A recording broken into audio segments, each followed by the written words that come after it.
एक छोटे से गांव में मानव नाम का एक गरीब लड़का रहता था।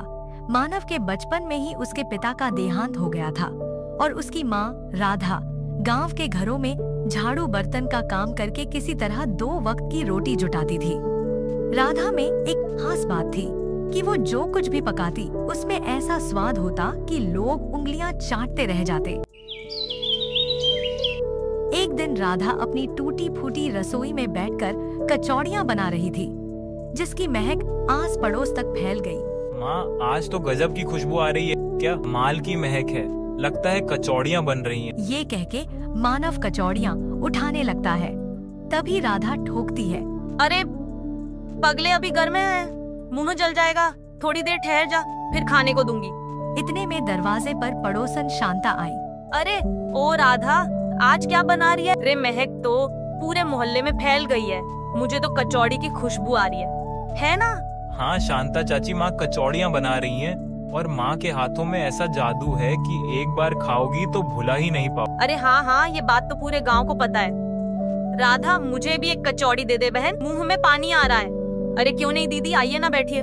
जिसके बाद शांता आकर बैठ जाती है और राधा ने एक प्लेट शांता को और एक प्लेट मानव को कचौड़ियों की देती है। होगी, वाह क्या स्वाद है, पेट भर जाता है। हाँ, तू ठीक कहता है। ऐसी कचौड़ियाँ मैंने बड़े बड़े ढाबों पर भी नहीं खाई। ऐसा स्वाद है जैसे किसी जादुई नगरी से आया हो। माँ, एक बात कहूँ, क्यों ना हम कचौड़ियों का व्यापार चालू करें? तुम कचौड़ियाँ बनाना और मैं बाजार जाकर बेच दिया करूँगा। बेटा, ये सब आसान नहीं होता है, इसके लिए बहुत सारा पैसा चाहिए पड़ता है। तू जानता है ना हम कितनी मुश्किल से एक वक्त की रोटी के लिए भी कैसे इंतजाम करते हैं। राधा, इसमें कौन सी बड़ी बात है? तू मुझसे पैसे ले ले, तू अगर कचौड़ी का व्यापार करेगी तो हमें ही तो फायदा होगा। रोज रोज तेरे हाथ का स्वाद चखने को मिलेगा। अरे नहीं दीदी, व्यापार नहीं चला तो मैं आपके पैसे कैसे लौटाऊंगी? अरे राधा, कितना संकोच करती है, और ऐसा तो हो ही नहीं सकता कि तू कचौड़ियाँ बनाए और उसे कोई ना खरीदे। हाँ माँ, और देखो ना, चाची खुद मदद कर रही हैं, तो क्यों ना आजमा के देखें। क्या पता इन कचौड़ियों से हमारी किस्मत बदल जाए। माँ ठीक है, अगर तुम दोनों कह रहे हो तो एक बार कोशिश कर ही लेते हैं। अब देखना, हम ऐसा काम करेंगे कि पूरे गांव में हमारी कचौड़ी के चर्चे होंगे। राधा ने हल्की सी मुस्कान के साथ हामी भरी। अगली सुबह सूरज की पहली किरणों के साथ ही राधा उठ गई। उसने कचौड़ियाँ तैयार की, सुंदर सी टोकरी में कचौड़ियाँ सजाईं और मानव से कहा, मानव बेटा, ये ले, सारी कचौड़ियाँ तैयार हैं। तू ध्यान से ले जाना, गिरा मत देना। माँ तुम देखना, कुछ देर में मैं पूरी टोकरी खाली करके लौटूंगा। जा बेटा, भगवान करे ऐसा ही हो। मानव पूरे जोश के साथ गांव की गलियों में घूमने लगा। आओ भाई, माँ के हाथ की गर्मा गर्म कचौड़ियाँ एक बार खाओगे तो बार बार आओगे। लेकिन मानव ने देखा उसकी कचौड़ियों की तरफ कोई देख भी नहीं रहा, बल्कि लोग मोमोज और बर्गर के ठेले की तरफ जा रहे हैं। चलो चलो मोमोज खाने चलते हैं। नया चाइनीज ठेला खुला है, चलो वहाँ कुछ अच्छा खाते हैं। ये देख मानव बहुत उदास हुआ।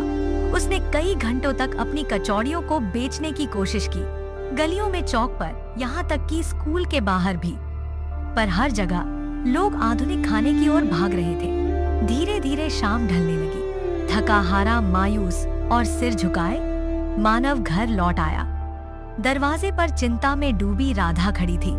उसने मानव का उतरा हुआ मुखड़ा देखते हुए पूछा, तो क्या हुआ बेटा, कचौड़ियाँ नहीं बिकी?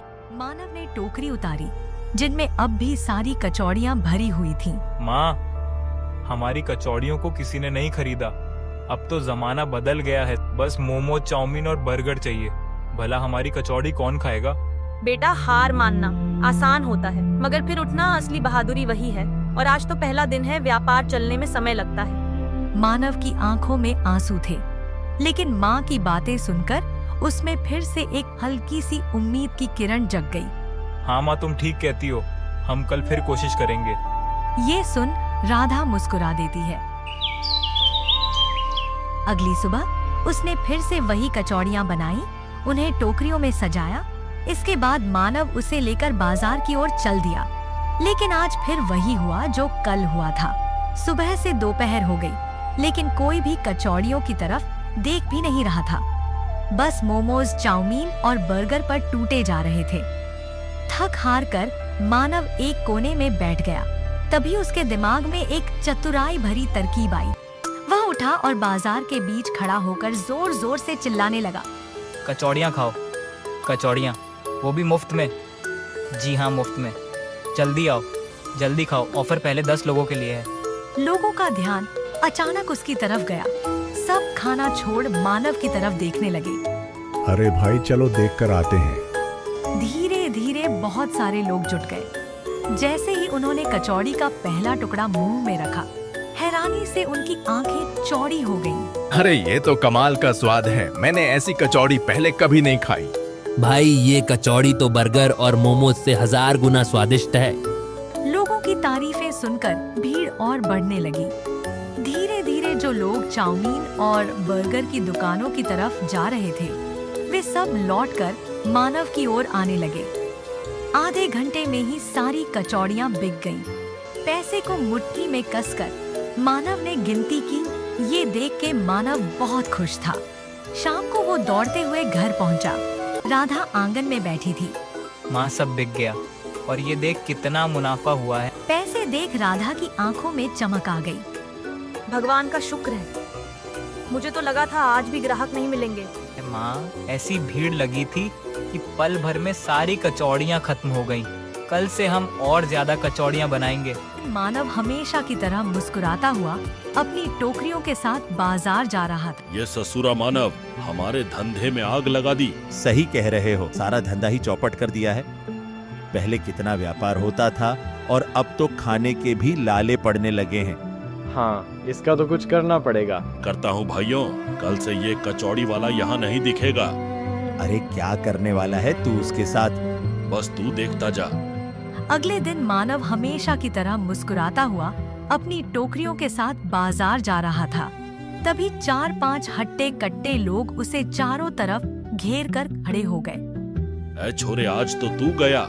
इतने समय से हमारा व्यापार बर्बाद करके हमें सड़क पर ला दिया। अब तुझे नहीं छोड़ेंगे।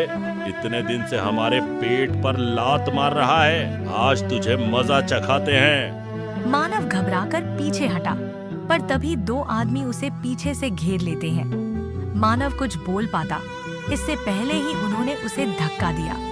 टोकरी जमीन पर गिरा दी और कचौड़ियां मिट्टी में मिल गईं। भाइयों मेरी सुनो, मैंने क्या बिगाड़ा है तुम्हारा? मैं तो बस अपनी माँ के लिए। चुप, आज के बाद अगर इधर दिखा ना तो ये छुरी तेरे सीने में उतार दूंगा, समझा? डरे हुए मानव ने अपनी टूटी हुई टोकरियां उठाईं और चुपचाप वापस घर की ओर चल पड़ा। घर पहुंचकर उसने रोते हुए माँ को सारी बात बताई। माँ, उन लोगों ने सब बर्बाद कर दिया। कहा कि अब वहाँ बेचने मत जाना वरना। सारी बात सुन के राधा काफी दुखी हुई और मानव को दिलासा देते हुए कहा, बेटा तू हिम्मत मत हार। अगर तेरे इरादे सच्चे हैं तो कोई भी तुझे रोक नहीं सकता। लेकिन माँ, अब क्या करेंगे? ये सुनते ही राधा सोच में पड़ गई। तभी उसे एक विचार आया और उसने खुश होते हुए मानव से कहा, अब हम अपनी दुकान खोलेंगे बेटा, जहाँ से कोई नहीं निकाल सकेगा। इसके बाद मानव और राधा ने अपनी बची खुची जमा पूंजी से बाजार में एक छोटा सा ढाबा खोल लिया था। टोकरी से शुरू हुआ ये सफर अब एक पक्की दुकान तक पहुंच चुका था। ढाबे के बाहर हर दिन लंबी लाइन लगती, लोग दूर दूर से राधा की स्वादिष्ट कचौड़ियां खाने आते थे। एक दिन दोपहर के समय ढाबे के बाहर एक बूढ़ा बाबा जो काफी भूखा लग रहा था, वह ढाबे पर आया। बेटा, बहुत भूख लगी है, कुछ खाने को मिलेगा? मानव जल्दी से आगे बढ़ा। अरे बाबा, आए बैठिए, यहाँ अभी लाता हूँ गर्मा गर्म। वह दौड़कर माँ के पास गया, प्लेट में ताजी कचौड़ियाँ रखी और बाबा के सामने परोस दी। बाबा ने जैसे ही पहला निवाला मुंह में डाला, उनकी आंखें चमक उठी। हे राम, इतना स्वाद! बेटा, तेरी माँ के हाथों में तो सच में जादू है। उन्होंने जल्दी ही पूरी प्लेट साफ कर दी और फिर मुस्कुराते हुए मानव से कहा, सुन बेटा, मुझे एक बात बतानी है। यहाँ से उत्तर दिशा में जंगलों के पार एक बड़ा राज्य है शीतलपुर, लेकिन वहाँ की राजकुमारी प्रियांशी को कोई भी चीज स्वादिष्ट नहीं लगती। देश विदेश के बड़े बड़े बावर्ची हलवाई सब हार चुके हैं, लेकिन किसी का बनाया हुआ खाना राजकुमारी को पसंद नहीं आया। मानव और राधा हैरानी से बाबा को सुनने लगे। अभी हाल ही में राजा ने घोषणा की है कि जिसका भी खाना राजकुमारी को स्वादिष्ट लगेगा वो उसकी शादी राजकुमारी से करा देंगे और उसे राज्य का अगला राजा घोषित करेंगे। ये सुनकर राधा और मानव ने एक दूसरे की ओर देखा। मानव सोच में पड़ गया कि राजकुमारी को बहुत ऊंचे ऊंचे बावर्चियों का खाना भी बेस्वाद लगा, तो आखिरकार उसकी कचौड़ियाँ क्यों ही पसंद आएंगी। बाबा, अगर कचौड़ियाँ राजकुमारी को पसंद नहीं आई तू फिक्र मत कर बेटा, भगवान तेरा साथ देंगे। तेरी कचौड़ियों में ऐसा स्वाद है, मुझे पूरा यकीन है राजकुमारी को ये जरूर पसंद आएगी। ये सुन के मानव ने हिम्मत जुटाई और जाने के लिए तैयार हो गया। उसने अपनी टोकरी में कचौड़ियाँ भर ली और शीतलपुर राज्य की तरफ चल दिया। राज्य में पहुंचने के बाद जब उसने राजमहल के आलीशान कक्षों और भव्य भवनों को देखा तो वो हैरान रह गया। ऐसा शाही महल उसने कभी सपने में भी नहीं देखा था। क्या ये सचमुच वही महल है? इतना सुंदर, इतना शानदार, यहाँ की हर चीज बिल्कुल जादू ही लगती है। महल की चमक दमक ने उसकी आंखों को चकाचौंध कर दिया, लेकिन उसने खुद को संभाला और दरवाजे पर उपस्थित एक सैनिक से कहा, राजकुमारी के लिए ये कचौड़ियाँ लाया हूँ, क्या आप मुझे उन तक पहुँचा देंगे? अरे भाई, कौन हो तुम? देखने में तो बहुत साधारण लगते हो, और तुम्हें क्या लगता है राजकुमारी तुम्हारी कचौड़ियाँ खाएंगी? मुझे विश्वास है कि राजकुमारी को ये कचौड़ियाँ जरूर पसंद आएंगी। आप मुझे बस एक बार मिलने की आज्ञा दिला दें। चलो ठीक है, खिला लेना कचौड़ियाँ। लेकिन क्या तुम्हें पता है, अगर राजकुमारी को तुम्हारी कचौड़ियाँ पसंद नहीं आई तो तुम्हें भूखे शेरों के पिंजरे में फेंक दिया जाएगा और कुछ ही पल में तुम्हारा काम तमाम हो जाएगा। ये सुन के मानव डर गया। एक पल को लगा कि वहीं से लौट जाए, लेकिन फिर उसे माँ और बाबा की याद आ गई। उसने सोचा, माँ और बाबा ने इतने विश्वास से मुझे यहाँ भेजा है, मैं ऐसे लौट नहीं सकता। ये सोचकर उसने कहा, कोई बात नहीं सैनिक जी, आप बस राजकुमारी जी से मिलवा दीजिए। बड़े ही ढीठ आदमी हो तुम, खुद ही मरना चाहते हो तो चलो, ले चलता हूँ राजकुमारी के पास। राजकुमारी प्रियांशी कमरे में बैठी हुई अपनी दासी से कह रही थी, आज फिर से खाने का कोई स्वाद नहीं है। मुझे कुछ ऐसा चाहिए जो दिल और पेट दोनों को संतुष्ट कर दे। इतने में मानव धीरे धीरे कचौड़ी का टोकरा लेकर राजकुमारी के पास पहुंचा। राजकुमारी, ये खास कचौड़ियाँ आपके लिए, कृपया इन्हें चखें। कचौड़ी तो सिर्फ एक साधारण नाश्ता है और मुझे नहीं लगता कि इसमें भी कुछ स्वाद आने वाला। इतने में दासी ने राजकुमारी को कहा, मुझे भी लगता है कि इसे एक मौका देना चाहिए राजकुमारी। कभी कभी जो साधारण दिखता है वही सबसे खास होता है। ये सुन के राजकुमारी ने बेमन से एक कचौड़ी उठा ली, लेकिन जैसे ही उसे खाया उनकी हैरानी का ठिकाना नहीं रहा। ये इतनी स्वादिष्ट कचौड़ी है, ऐसी कचौड़ी मैंने कभी नहीं खाई। क्या आपको सच में मेरी कचौड़ियाँ पसंद आईं? हाँ, मुझे ये बहुत स्वादिष्ट लगी। क्या मैं कुछ और कचौड़ी ले सकती हूँ? हाँ, सब आपके लिए ही है, लीजिए ना। ये कहते हुए मानव ने पूरी टोकरी राजकुमारी की तरफ बढ़ा दी।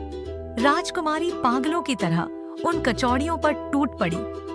राजकुमारी के कचौड़ियों के स्वाद की खबर जैसे ही राजा के पास पहुंची, वो खुशी से झूम उठे और तुरंत राजकुमारी के कक्ष में पहुंचे। राजकुमारी को इस तरह से कचौड़ियाँ खाते देख हैरान रह जाते हैं। अरे ये तो कमाल हो गया। राजकुमारी, तुम्हें ये कचौड़ी इतनी पसंद आई? जी पिताजी, मैंने अपने जीवन में इतना स्वाद कभी महसूस ही नहीं किया। आप भी चक्कर देखें ना। अच्छा, देखता हूँ जरा। मेरी राजकुमारी को इतना भा गया है तो जरूर कोई खास बात होगी। राजा ने धीरे से कचौड़ी का एक टुकड़ा उठाया, मुंह में रखा और फिर उसकी आंखें आश्चर्य से फैल गईं। वाह, ये तो सच में अद्भुत स्वाद है। इसलिए मैं आज पहली बार अपनी बेटी को इतनी तृप्ति से खाते देख रहा हूँ। ये नजारा मेरे लिए अनमोल है। ये कह के राजा कुछ देर तक राजकुमारी को ऐसे खुशी से खाते हुए देखते रहे। फिर कुछ देर बाद उन्होंने सबको दरबार में बुलाया। सुनो सभी दरबारियों, मैंने ऐलान किया था कि जो व्यक्ति मेरी बेटी के स्वाद को संतुष्ट करेगा, मैं अपनी बेटी का हाथ उसे दूंगा। इसलिए मैं अपनी बात कायम रहते हुए अपनी बेटी और इस राज्य की राजकुमारी का विवाह मानव के साथ घोषित करता हूँ। ये सुनते ही दरबार में एक पल को सन्नाटा छा जाता है। फिर सब तरफ तालियों और खुशियों की गूंज फैल जाती है। इस तरह से एक साधारण सा कचौड़ी वाला शीतलपुर राज्य का राजा बन गया।